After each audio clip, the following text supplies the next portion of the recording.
dear beloved, Boss Mike Cervera.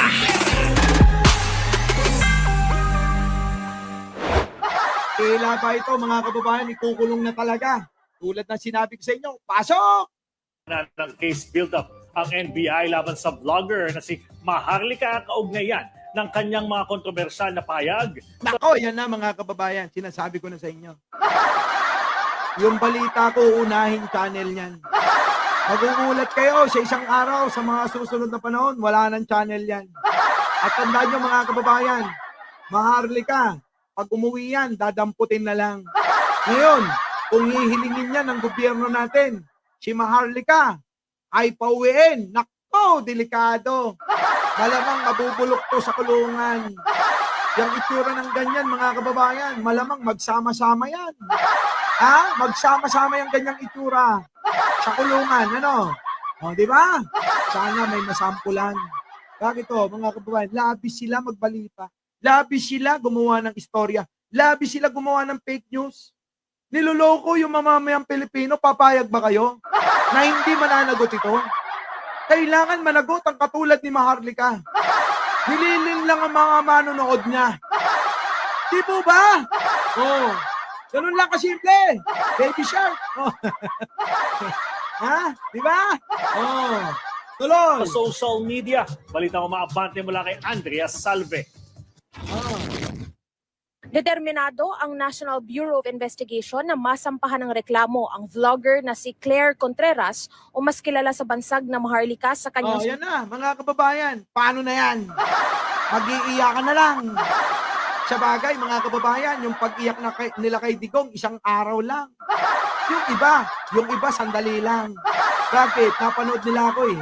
Sabi nila, tama naman pala si Boss Mike. Sayang yung luha ako.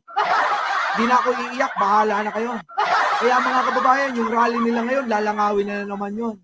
Meron silang pinalak na rally ngayon, ewan ko kung may sumama doon. Sapagkat ngayong araw na to, tuwing linggo, tinataon. Bakit? Para nga daw dumami yung tao dahil wala daw mga trabaho. Linggo-linggo gusto nyo agawin pa yung para sa pamilya nila, para kay Digong.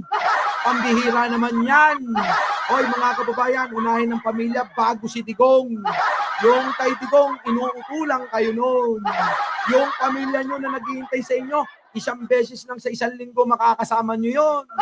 Mas matagal pa yung pinananatili nyo sa trabaho, sa biyahe, kaysa sa pamilya nyo. Baka naman ipagkait nyo pa. Maniwala kayo sa payo ko, unahin ang pamilya bago si Digong. Tama po ba mga kababayan? Yan po talaga mga kababayan eh.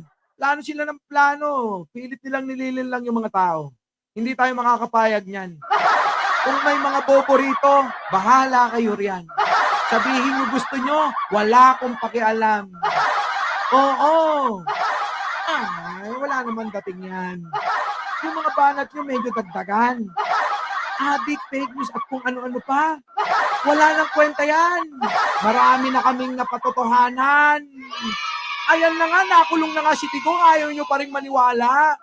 Kung bobo kayo, tanga mang wala na kaming magagawa. Ganun na talaga kayo eh. Ano bang magagawa namin? Di ba? Kung ayaw na kayong kalaban ng gamot, siguro meron pang isang pagkakataon. Umakyat kayo sa 20th floor. Tapos, ang gawin ninyo, tumalon kayo. Oo, talon lang ha. Huwag tatalon sa baba. Tatalon lang ng gano'n, no? Talon! Hop! Oh, di tumalon kayo. Hindi yung talon hanggang baba. Huwag kayong uto-utot, bobo. Oh. Sipil. Diba, no? Oh, talon. Oh, 1, 2, 3. Hop! Oh, nakatalon na, Boss Mike. Ganun lang ang sinasabi ko. Eh! Wala, mga mahina. Dapat yung mga vlogger nyo, sabihin nyo manood sa akin. Tapos sabihin nyo, uy, gayahin nyo naman si Boss Mike, ganun dapat, kwela, masaya. Hindi puro seryoso lang yung binabalita. Pero yun, pag nagbalita sa inyo, kulang na lang parang mahal na araw. Ang lulungkot ng mga muka. Diba? Kailangan masayahin. Diba? Ganun dapat. sabi nga nila, sa palabas, dapat may aliw factor. Ganon, para hindi nai-stress yung mga taong nanonood. Marami na nga problema yung mga nanonood, gusto nilang malibang, ini-stress nyo palalo.